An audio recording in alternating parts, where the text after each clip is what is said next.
People who are high performing tend to think putting your head down, getting the work done is how you become seen, but it's not. I spent a lot of time with the identity crisis or, imposter syndrome everywhere, trying to fit in, trying to feel seen or be accepted. In my early 20s, I did not ever wear my hair curly. I straightened it all the time. I was outwardly damaging my gorgeous hair that God gave me and inwardly damaging my soul and suppressing so much of who I was because I felt like I couldn't share who I am. It will be your turn when you decide to take it, when you decide to step into who you are and be honest with yourself about what you want and not worry about who's going to like it and who's going to support it because the right people will.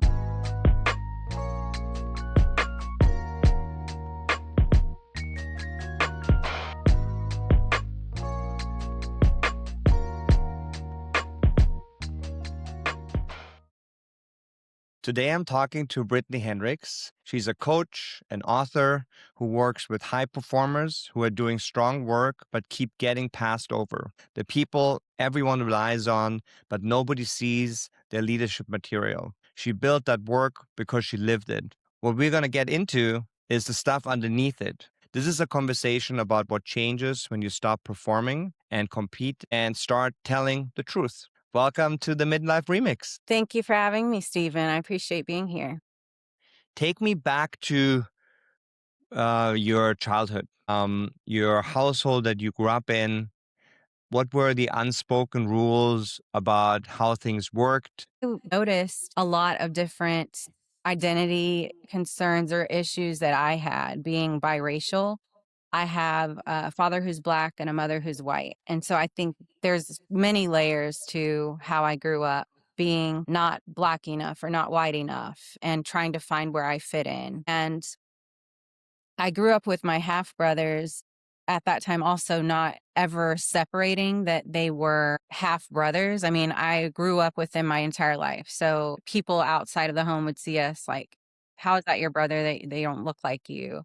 And it was always confusing and just how to explain that. But as I grew up, there were a lot of different layers for me identity wise that I was constantly feeling like I had to code switch. I guess now that's the term that I'm aware of. I did from an early age learn how to read the room and to manage other people's emotions and sort of ignore my own. And I never really had the words. It felt uncomfortable. I knew something didn't feel good. And I just grew up absorbing a lot, holding a lot in, and not really finding ways to release that or express it. I spent a lot of time with the identity crisis or, imposter syndrome everywhere, trying to fit in, trying to feel seen or be accepted. In my early 20s, I did not ever wear my hair curly. I straightened it all the time. I even had my hair blonde at one point. And I look back and it's like, oh my gosh, you poor girl. I went through so much trouble to go against my natural who I am just to look apart or fit in or be accepted. Inwardly, it was the same. I was outwardly damaging my gorgeous hair that God gave me and inwardly damaging my soul and suppressing so much of who I was because I felt like I couldn't share who I am or talk about things in a way, depending on where I was at or who I was around. My dad was Japanese and my mom is German, and I'm married to Black woman, and my children are biracial too. So I understand the complexity when people always see that as something, right? Oh, is this your dad? Mm-hmm. Are you, who are you? Are you Black? Are you white? Are you, why are you not the way you're supposed to be? And then, of course, the other complexities that you talk about are important too. I think also they are universal, and but you had to carry these things on top of it. So yeah, the book does speak a lot about those things, and even in the workplace, how that translates into how you show up at work or in your business, and what you tolerate or what you don't tolerate. And it really has just been ingrained in a way that these things feel normal.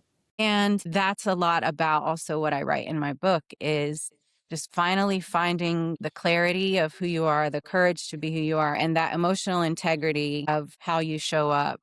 What did it feel like to keep hearing these sort of this vague feedback, like, be more strategic or increase your visibility when the real issue was something, that was not really talked about? It was challenging to understand if somebody's saying, be more strategic, be more visible. Okay, well, what does that mean? What I've noticed also after having my son being diagnosed with ADHD and anxiety, that ADHD brain is difficult to speak in a strategic way and kind of stay on track and not veer off into a million different places.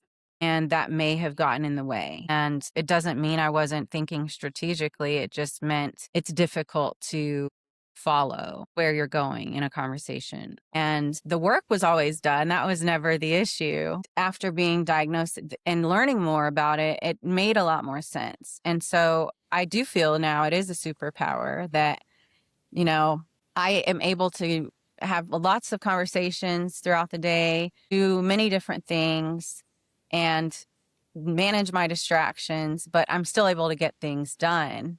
And it's one of those jokes now, with others who are in similar situations. Like, if I can do a million of these different things all day and still get my work done, talk to these people, manage distractions, have 58 tabs open and 50 emails that I'm going through, and this person can't get their job done, it's like I have the superpower. And so it is something that I appreciate now. And I've noticed in managing distractions and being more locked in on the things that are interesting to me. And kind of going back to when I wrote my book, I think that it has helped me to identify what I actually care about and what matters to me. I never been diagnosed with ADHD, but it's very obvious that I have it. I grew up in the 70s, and people didn't really know what it was at the time. I believe now that all these challenges that I've had actually have turned into my superpowers. And specifically, I think ADHD, when you're able to manage it, you're able to focus much more on the things that interest you. And the other piece to it is not to have shame around the things that I care about and the things that matter to me. I mean, we're having this conversation about generational upbringings and how it affects you. And there's so many people who, if I try that conversation with them or mention it, it's uncomfortable. And that's okay. There are people who do want to have those conversations, who aren't interested in learning. And there was a point where maybe I did feel shame in speaking about it because the response from others wasn't what I anticipated. And then I go back to, well, maybe I shouldn't. Maybe I'm interested in this and something's wrong with me. Hmm. And so for me, being diagnosed with ADHD finally allowed me to accept something I've felt for a long time, didn't know what it meant, didn't know what it was, and then also appreciate how my mind works and what I care about. Continuing forward and having a way to talk about that, I think, is so important. Yeah, I think it's really about acceptance, right? The other thing also that we haven't talked about yet is, and that's also being part of being seen, is to accept who you are and where you come from. I have truly learned how to embrace, having ADHD and talking more openly about it and sharing the fact that I used to dye my hair blonde and trying to fit in because there's so many people that can relate. They are still afraid to share it and talk about it. And it does create a space for people to feel seen and to not feel like something is wrong with them. And the more I talk about it, the more I accept who I am. It's just so much easier. I feel lighter. It's so much easier to live every day and what I'm doing and how I show up and not question or overthink what am I going to say or how's this going to sound, because the right people who need to hear what I have to say will hear it. You learn lessons and you keep going. Being more visible meant getting up and networking, speaking to people, growing relationships, because people who are high functioning and high performing tend to think putting your head down, getting the work done is how you become seen, but it's not. And you do have to grow relationships and speak to people. And there's a lot of people that I work with today who they'll say they were passed for a promotion and they don't know why. And then you ask, well, what does your network look like? And it's not really that large because they will sit at their desk all day and just work. And that is not how to be more strategic. That is not going to help increase visibility. If I could go back in time, it would be learn how to nurture relationships sooner Mhm. and also discern who will help you get ahead, who might hold you back, and how to advocate and speak up for yourself. How does that manifest itself in the coaching that you do with high performers who I'm assuming part of the reason why they get passed over is because they have not fully accepted who they are and they are not as free as you had just talked about. Talk to me about how that manifests itself in the coaching. Well, a lot of the people that I'm coaching are struggling with that exact thing, are overfunctioning. They're kind of hiding and sheltering who they are and trying to placate or maybe say what they think people want to hear. And they're not being true to who they are. So then when they start showing up as themselves, they're uncomfortable and others wonder, who is this person? And it's like they're meeting someone new or they're thinking I'm coming across as fake Hmm. because the perception that others already have of me, this doesn't line up to it. And the more that they can start to understand why they're operating in this way is important and they're able to start showing up. But many people who go through therapy, it's a lot easier to coach through because there's a deeper understanding of why something's going on. But for those who aren't in therapy and aren't doing that work, there's a lot of questions that I ask and try to understand more about what is showing up. If somebody says, "Oh, I didn't even realize that I wanted this promotion until someone else got it." We'll dig into, well, why did you not think you wanted that? Well, I've been okay doing this. I kind of feel like I wanted to do something more, but it's not that bad. And they'll talk themselves out of the discomfort they feel in their job because they have a job, they have a paycheck, they have benefits, they feel like they should be more grateful, and they're still not thinking they deserve something. And so, in seeing others around them, there's not envy necessarily, but it stirs something in them that says, why not me? And Hmm. that's also the title of the book I have, It's My Turn, because that's the question. When is it going to be my turn? Other people are getting ahead and getting what they want. And it will be your turn when you decide to take it, when you decide to step into who you are and be honest with yourself about what you want and fearlessly speak about what you want and who you are and not worry about who's going to like it and who's going to support it because the right people will. And there's the magnet effect of when you start being more authentic and true to yourself, the people who are meant to be in your life will come into your life. The people who are not meant to will slowly disappear, whether it's family, friends, coworkers, it's just amazing to watch the transformation for so many when they realize, I've been holding myself back. And then when they finally start to see little bits of success, who really has their back, who really supports them and roots for them versus maybe unintentionally was holding them back Hmm. because it was making others comfortable. So there's a lot that goes into those sessions. But when people start to finally be bold and confident in who they are and have more appreciation for whatever their quirks are and their shortcomings, there's so much success that stems from it. And they start enjoying things so much more. Work that they may have not enjoyed so much becomes more enjoyable because they don't have to hide anything. How do you help your clients with getting over their fears, to be able to live freer, to be able to then show up in the room and light up the room rather than, sort of, duck and be quiet? So in my coaching, I have a 4-step framework that goes through first clarity and understanding more of who you are, your identity, and understanding your values, understanding your purpose. And then the second phase of the process is courage. And that's the area where you start to try some different things that are extremely uncomfortable. So, conversations that need to be had, we will work through what conversations are you avoiding? What conversations do you need to have? What message do you want to say? And we'll practice discussions. I also have scripts and tools that I share with clients, but it allows them to start trying new things. Lots of talking to yourself in the mirror, lots of recording conversations alone and playing it back and cringing and presenting all the things that people want to do, but they're afraid. That's the first step to kind of getting past the fear, is just trying it out, saying it out loud, practicing it in a safe space. And so that's one of the ways that I help.